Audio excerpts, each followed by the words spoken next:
Hi everyone, and welcome to the Say As It Is with Pete podcast series. I'm Pete, your host, and each week I will bring you some frank and honest conversations covering various topics from learning and development, apprenticeships, funding, HR, strengths, recruitment, ESG, well-being, ED&I, employability, and much, much more. So let's get this week's episode underway and say as it is. Hey everybody, welcome to another episode of Say As It Is with Pete, and as usual, I'm your host Pete, and welcome to this week's episode. So in this week's episode, I'm going to be talking about Job Application 101, yes? Job applications. I don't know why I have to do this 101, but I feel that I have to. And the reason why I'm doing this, Job Application 101 episode is because this week I sat down with our recruitment manager for the company that I work for, and we're looking at a couple of things to do with recruitment and applications for a certain role that we're currently looking at the moment. And she showed me some very interesting things. I was kind of like, oh my God, really? Are we at this stage again? Why?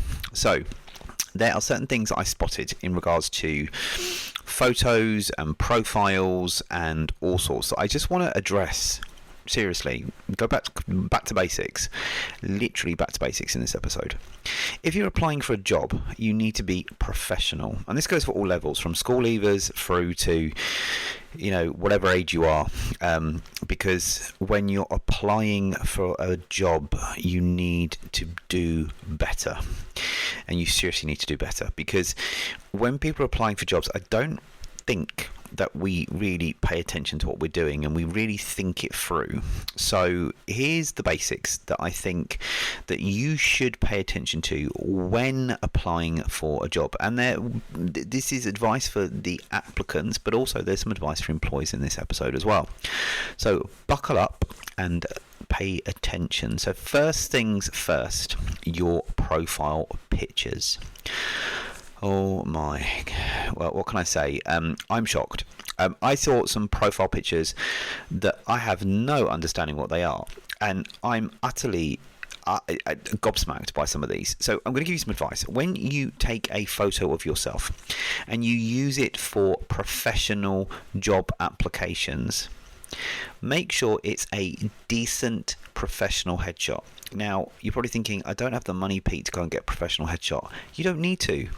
Our phones are so sophisticated. There is a setting called portrait, and it can be done from the face forwarding camera or the rear camera, and you can set it up so that you can take a nice picture of yourself and make sure that it covers your face up to your shoulders, kind of from your shoulders upwards. Okay, and you can pose it's a bit like a passport photo. Think that you're taking a passport photo. You might turn your shoulders slightly and look at the camera and smile, but that's what you want. You want a professional looking photo, and don't use AI. Yes, I did an episode on how amazing AI is and using AI, but don't use AI, and I'll go on to that in a minute. So for your job applications where you're logging into a job board and it asks to upload your photo, upload a good photo of yourself. Take a picture of your phone. Now you can dress yourself up, you don't have to dress yourself up in a suit to take a picture. You can obviously dress yourself in a nice top, make yourself look good. As I say, it's from the shoulders up. You can turn your shoulders to the left or to the right and then look into the camera and take a nice portrait photo, or get someone to take a nice photo of you with your shoulders to the left, just kind of smiling, and use that picture. Because I saw some pictures recently that was a picture of a horse, a picture of a minion, a picture of a quote, the Joker. I've seen Batman. I've seen the Superman sign. I've seen pictures of somebody on the beach topless, for example. I've seen pictures of people holding drinks and smiling with their friends, and I've seen those wonderful Instagram and Facebook pics where they're turned. You can see the camera's turned at an angle, and you're pouting and kissing the camera like, look at me, my Vogue picture, please. Listen, those pictures are for one place. They are not for a job application profile online. when you're looking at that as an employer, I'm confused. I'm like, what the hell? Now, somebody might say, oh, well, look at the horse. It must be that he's hardworking and he works like a horse. No, I don't understand. Like, if that's what you're going to put on if you're really looking for a job and that's what you're going to put on, I'm not interested. It kind of turns me off. And I've seen pictures of cars and of people holding guns and slogans and everybody, look, don't get it wrong, everybody has their unique individualities. I get that. We're all our own persons. We all have our uniquenesses. I love that. But when you're applying for a job and you're using a random picture or quote or something from your holiday or whatever it may be, that doesn't really, I'm not looking at that. I want to see the person. I don't want to see a horse. I don't want to see a minion.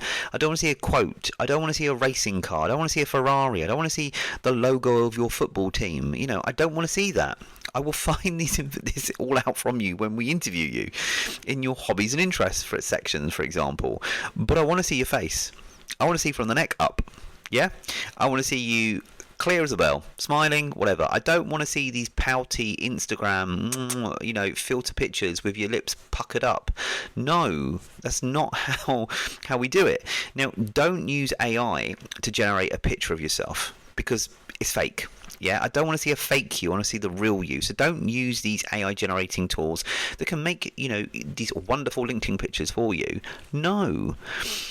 As I say, you've got smartphones with great cameras nowadays. Take a decent picture, please, and put it on there. Because for me as an employer, having your picture, as I say, of a horse, a car, a quote, whatever, it just doesn't do it for me. Really, it doesn't. It kind of turns me off and makes me skip. So don't do it. So get your profile picture sorted, as I say, from the shoulders kind of up. As I say, you can turn your shoulders left or right and look into the camera and smile. And this pouty business, there's a time and place for it, and it's not in a job application. Seriously, guys, what the hell? Wake up, use some common sense. So one, get your profile picture sorted out. As I say, there's no excuse. You've got your phone. If you haven't got a decent phone that takes a pic, ask somebody to take one for you. It doesn't, we can do that. Even reach out to me. I'll come and take a picture for you, and make you look fantastic and look you good on your profile. But yeah, don't use AI. Don't use avatars, because I see so many people use avatars or emoji avatars. No, that's great for a WhatsApp message, and I use them in my WhatsApp messages when I send messages to friends and family of like, a laughing avatar of me or what have you. That's separate. Not for your profile. And I've seen it in some people's profiles and even some business people using kind of emoji avatars to send in meetings and stuff. Yes, it's funky, it's great, it's unique, but I want to see the real person. Don't hide behind AI and all this technology rubbish that is out there right now that can make you look amazing and great. I don't want to see the filters. I just want to see you. So no avatars, no random pictures, no minions, no Ferraris, no football teams, no you on the beach drinking, no you on a night out holding a pint, whatever. I don't want to see it. I just want to see shoulder up. Yeah, I want to see your full face. A bit like a passport picture. That's what I want to see. Smiley, professional, great camera. Use it. Now, that's your profile pic sorted, because if I see another profile pic of a horse or a minion, I'm going to cry. So please stop with the profile pics. Get them right, okay? And if you still don't understand, please reach out and speak to me. So get that one sorted. And employers, if you really... if you're just out of interest, call the person in who put the quote or call the person in that put the minion, just see what they look like. You're wasting your time. And I've seen employees do this before. They've gone, I want to actually see who this person is. And they invite them for an interview. Not even the slightest looking at giving them a job. They just want to see who turns up. Don't do it. You're wasting your time. Just click, skip. A bit like Tinder. Swipe left or swipe right. So, look, get your profile pic sorted. Update your CVs correctly. When you're updating your CVs, make sure they have got the relevant and current experience that you kindly have. Now, I know there's people that probably haven't been in work for a long time and don't have a lot of experience out there, but pull up on those skills. And I've spoken about this before. Look at your strengths. Strength Scope now do Strength Scope interview, and I'm more than happy for you guys to reach out to me so you can do this.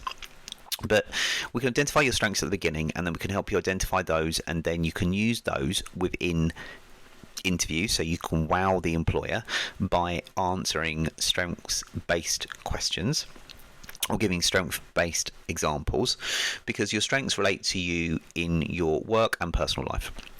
So we can tell you how to adapt those and how you can use them. And I'm more than happy to do a couple of episodes on that, actually, and I might actually do that. So, bing, idea. I will do some episodes on people, how they can relate to strengths in interviews that don't have much experience or trying to get back into work and that haven't been into work for a while. So keep an eye out for that episode. So focus on your strengths. Focus on what experience you've had in the past. Yeah. And employers, you should understand that there are some people that haven't been in work for a long time, so they may not have a glowing experience on their CV, but they've got past experience. Relate to that. So, and also you can use Strength Scope interview with candidates to find out what their strengths are and ask strengths-based questions. And if you want to know more about that, please reach out to me, seriously, because I'm, as a master Strength Scope practitioner, I can help you in that direction and help you make those strengths-based questions perfect. So, look, if you don't have a lot of experience, as I say, base your experience on what you have and build upon that. If you've got experience, mainly focus on the last 5 years of experience, and any other roles you've done beyond that, just make a note of them. And don't list all the tasks that you did. Keep it short, keep it simple. Because we all know what a L&D manager is. We all know what a HR officer does. And, you could just put the job title, the dates to and from. So normally it's kind of a month and year, and the name of the employer. That's all I would do, because so many people get bogged down on trying to put everything down as in terms of all of what they did in that role. No, you might focus on key achievements, but all I want to see is the time you're in that role, so the to and from, your job title, and then the company you worked for. I don't necessarily want to see all the other crap that comes with it. And for employers and employer advisors, and it says, "Oh, you must list everything that you did." No, I know what a bartender does. I know what an office administrator does. I know what an L&D manager does. I know what a HR director does. I know what a CEO does. I know what these roles are and what people do in these roles. Yes, they differ in different sectors, but when I'm having the interview, I'm going to home in on those and say, okay, so when you were a HR administrator for ABC Pharmacy, can you tell me what you did as a HR administrator? What kind of duties and things were you doing? So that's a question I'm going to ask anyway in an interview. Like, tell me what you did in your last job. But if it's already there, what's the point of me asking that question? So to make it more meaningful, don't put everything you've done in that job. Just put the start and end date of your employment, who it was with, and the job role that you did. Done. You might want to list some key achievements within that role if you want to, but you don't have to. Okay. Then you want to list your education. Now, some people say, listing your A's, your B's, your C's, your D's, your levels 1 to 9, your geography, your biology. I don't want to know that. I don't want to know your geography, biology, your history, your chemistry. I just want to know what you got in maths and English. Okay, but to be frank, and I'm going to be honest with this one, and I know it's caused some rift before, and I've had this conversation prior to this recording, is I don't give a damn about your maths and English. I really, really don't. Because if I need to, I'll put you on an apprenticeship, and then you can do your maths and English again. But if you do put your maths and English levels, and they weren't great altogether, I'm not so worried, because you can get a second chance doing your functional skills. Seriously, there is that chance. And people flunk at their maths and English during their GCSEs and their A levels and everything else, and they think, oh my god, I'm never going to get a job. You are. Stop it. You will. You'll get to do an amazing apprenticeship, and you'll get to do some of your functional skills, and you will love it or hate it. But functional skills is a lot bit more easy than your GCSEs, trust me, and you can gain those experiences through your maths and English. It's planned out a lot different. You'll achieve it. It's done. Yeah. So, boom, and it's only takes 6 months to do an exam. I hate exam assessment. It's done. So you always get a second chance at your maths and English in life. People don't tell you that, but you do. So just list your maths, English, and any other languages you speak, whether it's basic, intermediate, or advanced, whether it's French, German, Russian, Ukrainian, Slovakian, Polish, whatever languages you speak, and the level. Then list any referees, or just put references on request, and any hobbies or interests that you've got. Yeah, because that's always interesting. I always love seeing that. You might want to do an opening statement, but I don't really pay attention to opening statements, to be honest with you. I just want to know who you are. I want to know where you live. I want your contact email, contact phone number.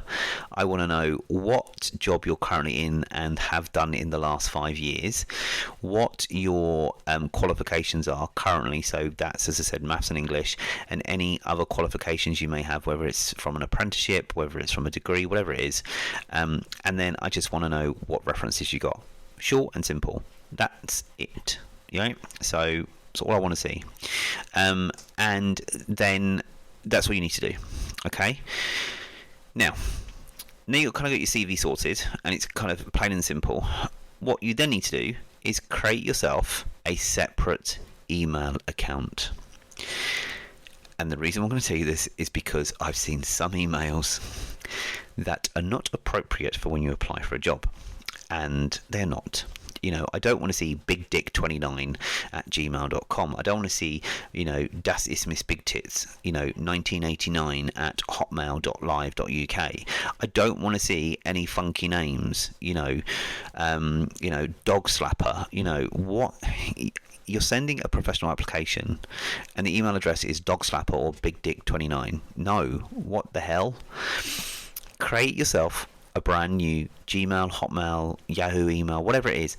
Create a professional email, whether it be your first dot, middle dot, last name, whatever it may be. Create a professional email address and use that one email address for all your job applications, and that's where all your applications will go from and go to. So when people are applying, that's where they're responding to you, at that email, not at your private email that's funny at the time you created it and you can never change it. But create a simple email address that you just use for job applications also. And the reason why I say this is because if you create a professional one, it's perfect, because people can find you via your other email. Yeah, so even social media. So some people will apply for jobs through Facebook or Instagram or TikTok or what have you, but a lot of people apply through Facebook, because Facebook jobs, people apply. Again, using the professional email that you've created to apply for all jobs with, use that to create a Facebook profile. Put your lovely headshot on there and basic information. Then search for jobs via Facebook and apply via that social media account. Because what you don't realise is that when you normally apply from your private Facebook account for a job, I can actually go and look at your profile, and I can see all the wonderful pictures and posts and stuff you've done if I'm a very intrigued employer to see who I'm inviting for an interview. And sometimes it can be quite eye-opening to see people's profiles. And yes, it can have some interesting conversations and interviews, but yes, you want to cover your tracks. So make sure you separate your job applications from your normal work, from your normal life's emails and social media. So you have your own private email that's linked to your social media accounts, to your day-to-day life, whatever it may be. Then you have a separate email that is just professional for job applications. Okay, that's the one you use. Create a Facebook account with that email address. Upload your nice headshot. None of these images, funky shots, just a simple head and shoulders shot. Yeah, head and shoulder shot. That's all you need. Head and shoulder shot. Go look at my LinkedIn profile. You'll see what I mean. Head and shoulder shot. No funky avatars, just head and shoulders. You. Yeah, use your iPhone or your Android or your Google phone to take your picture. Yeah, it will look professional and nice, and you can do it. So use that, and that is more professional. Okay, and it looks better. So that's how you should do it. But also, just be mindful of when you're applying for jobs, because I've seen people apply for jobs and they go apply, and you think the more I apply, what the hell? Be sensible on what you're applying for. Don't just apply for anything and everything for the sake of it. Yeah, even if you're on benefits and you've got to show you've applied for jobs, apply for meaningful jobs that you're actually interested in doing. Yeah. but also research the company. So this even means, like, you've got Google Notes, or if you've got a Microsoft account, like an Outlook, you've got, like, OneNote and stuff like that. You can go onto Google Notes, for example, and you can create separate notes on employers, and you can paste the link of the application you put in there and the website of the company, and you can paste information about the job, and you can build a little profile up of that application that you're really interested in. So when you do get an interview and you do go for an interview, or they call you to have a little conversation with you, you've got everything you need on your phone because it's on Google Notes, and hence you can pull it up and chat to them and all sorts. So be professional, use those things, okay? Because all your notes and your CVs and stuff can come from your professional email account that you have at Google, for example, and then everything goes from there. So that's what I recommend. Okay, so do your research on the employer. Apply for meaningful roles that you want to apply for. Don't just keep applying for random roles. Seriously, I've seen some people apply for 16 different roles in my organisation. They're the same role, but they're across 16 different sites. They're hoping that they'll get one of them, and they randomly apply for Scotland, and actually they're in London. So be careful where you're applying for. Check the location.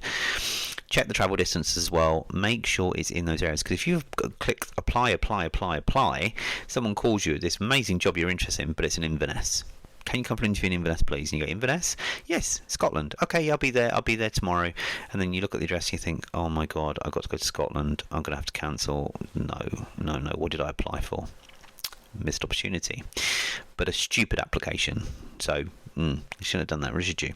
So check where you're applying, research the company, make sure you're happy with the job, but apply for meaningful jobs using the proper the proper way, using the CV that you've created that's saved under this new email account. Now I'm saying Google, because in Google you can create a whole new email, professional email for yourself, and then you can use Google Docs to create your CV.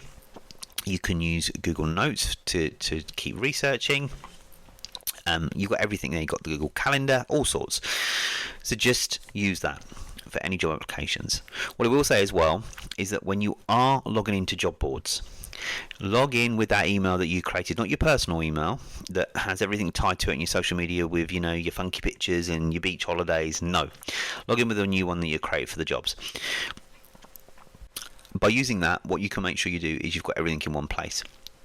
But in the job boards, go in, update your profile, make sure your correct email is there, the one that you're going to use. Make sure that your current CV is updated on there as well. Make sure you fill out all the information on your profile. Put that nice picture of you there as well, because that's what we want to see. Yeah. Now, what you can do is, some people may not want to use their mobiles to have all these recruiters call you. So what you can do, and I'll give you this as an option, you can actually go to an app called On-Off. And On-Off, you can pay like £3 something for a month or so often, or for a period of $4.99 for 3 months, I think, or something. I can't remember the prices now, but it's cheap as chips. But what you can do is you can pay for a mobile number. And that mobile number, obviously, you can renew every month or renew every 3 months, whatever.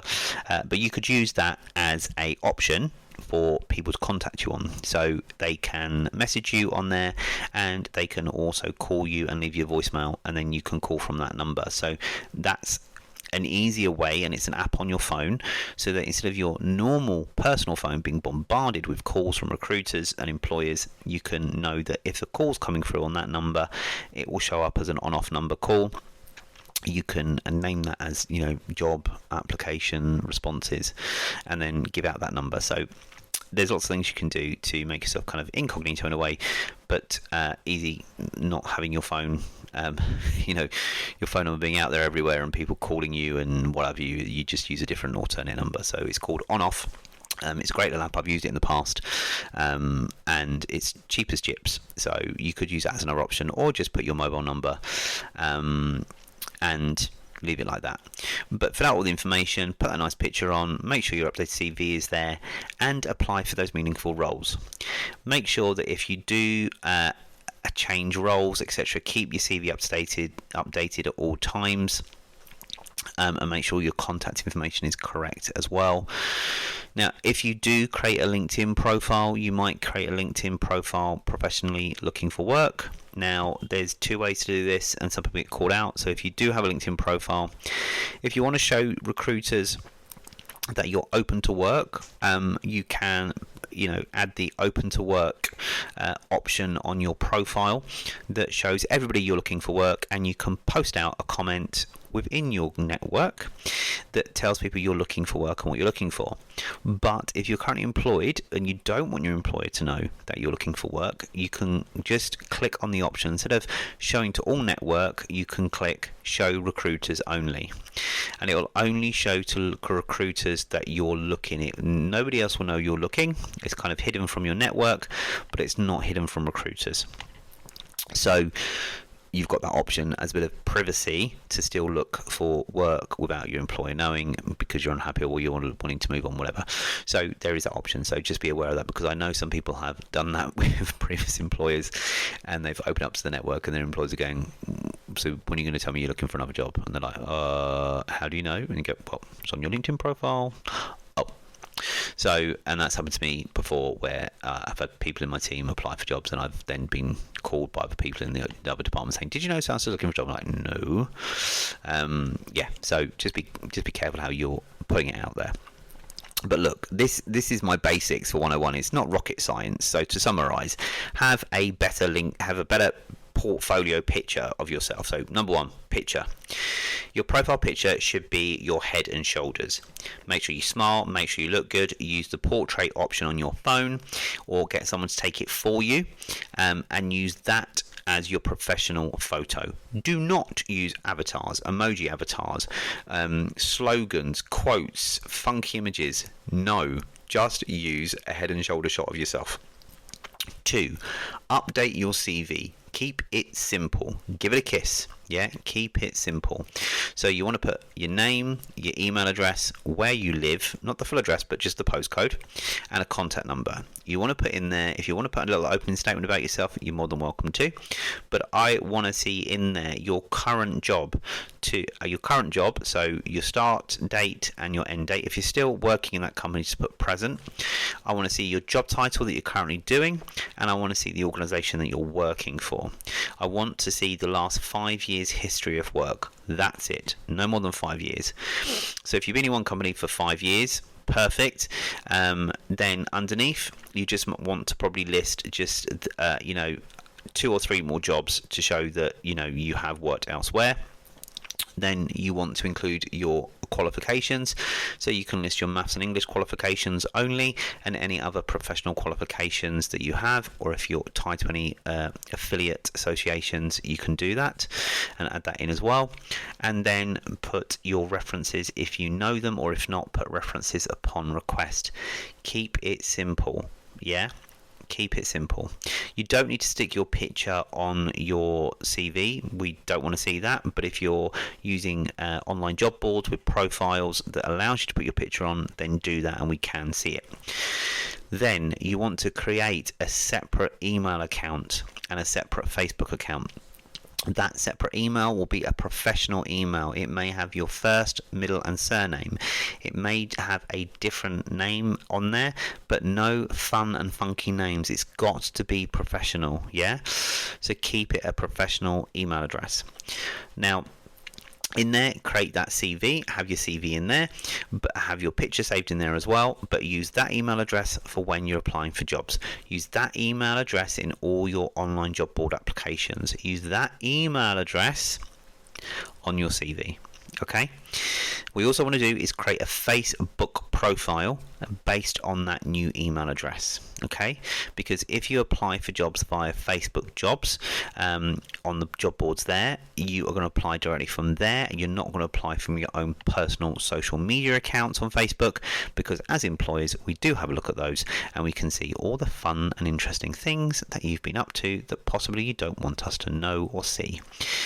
Then you can either keep your existing number, or you can use the on-off app, download it and buy a very cheap mobile number, and you could use that for new applications rather than your normal personal number being bombarded, because it's on an app. They can leave voice messages, they can text you, you'll get a different ringtone, you'll see it pop up different on your phone. You can do that. But just make sure you're professional. These are simple 101 things, and they're going to make you stand out. They will make you stand out. If, again, anybody says you're overqualified for anything, go back and listen to my podcasts about being overqualified, because it's a load of crap. Nobody's overqualified. And if you've decided to apply for a job that people say you're too qualified for this job, it's not their decision, it's yours. You've made the decision to apply for that role.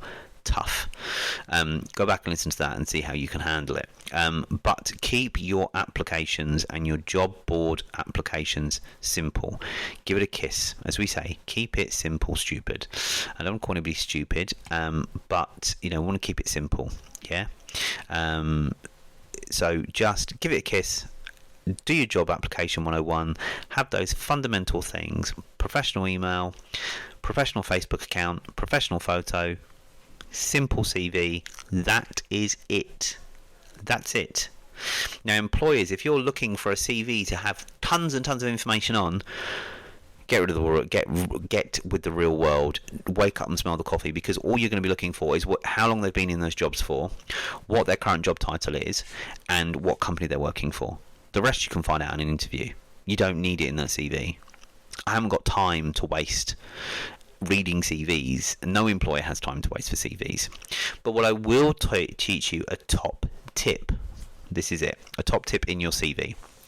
Now, as we know, in CVs, they always go on, when they go on these job boards, people are always looking for those jobs that have certain keywords. And when you apply for a vacancy, these algorithms within the job board sites are always searching for certain keywords.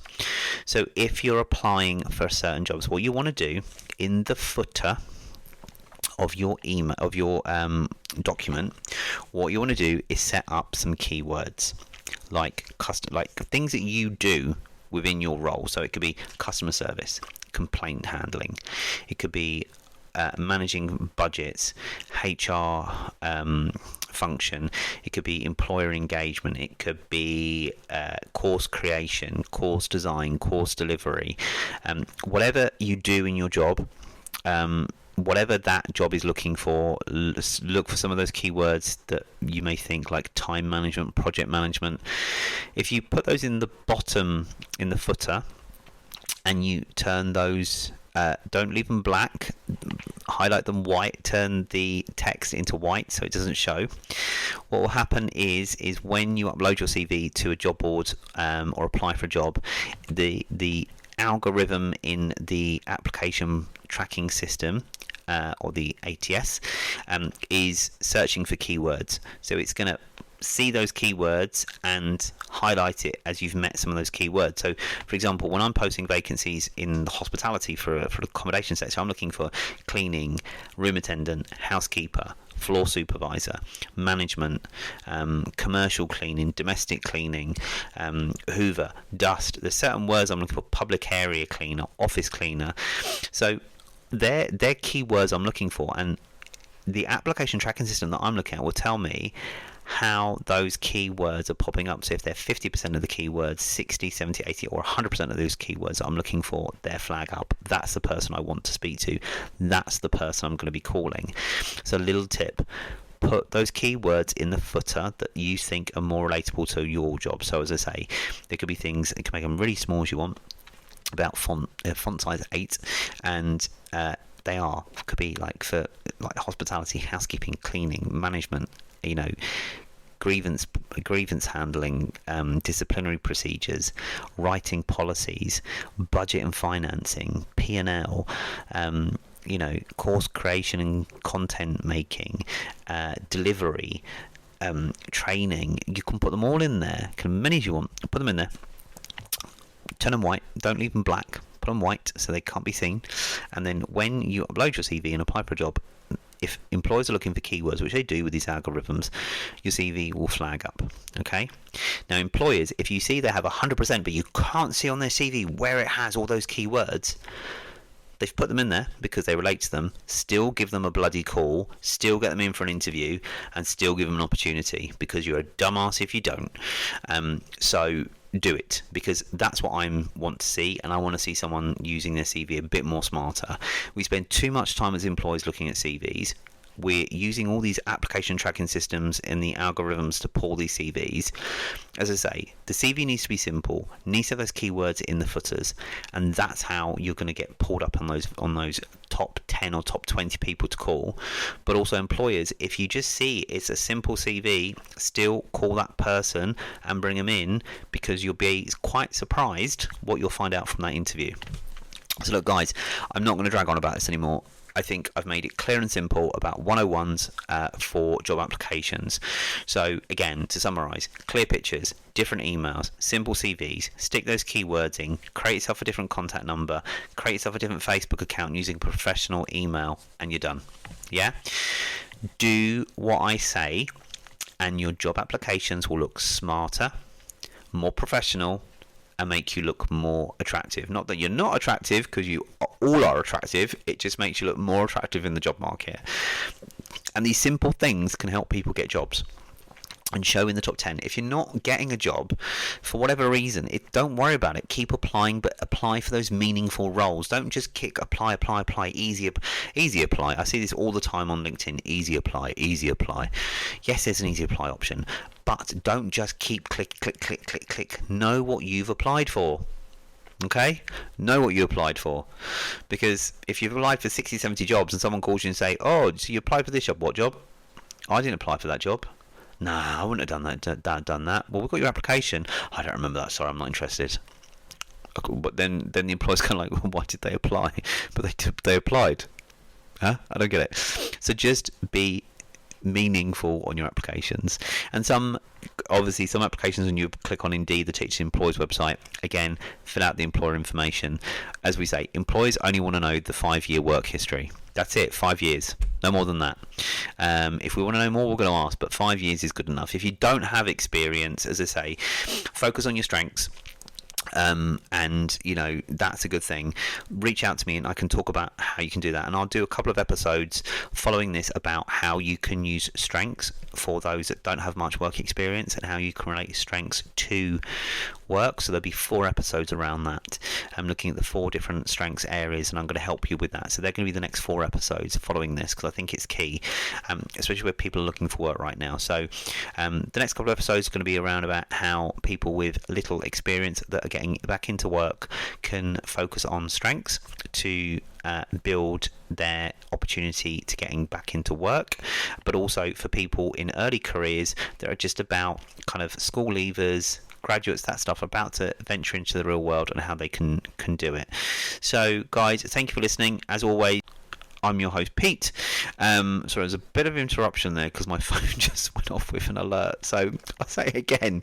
That's why I love doing podcasts, and I love leaving the little bloopers in, because they're the best. So as always, I've been your host, Pete, on the Say As It Is with Pete podcast. Again, thank you for listening. Have an amazing week.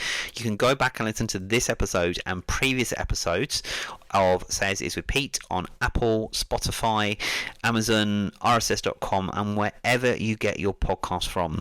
And remember to share and like this episode, and share with anyone that you may think would benefit from this. And if you want to go listen back to some of the Strength Scope career advice podcasts, or some of the general recruitment and advice podcasts in season 1 and 2, please go back and have a listen. But as I say, I will see you on next week's episode as we look at the relational strengths and how you can use them when you have little to no work experience, and how you can adapt that to a fantastic CV, a fantastic interview, and how you can relate to that in getting jobs. So until then, have a great week.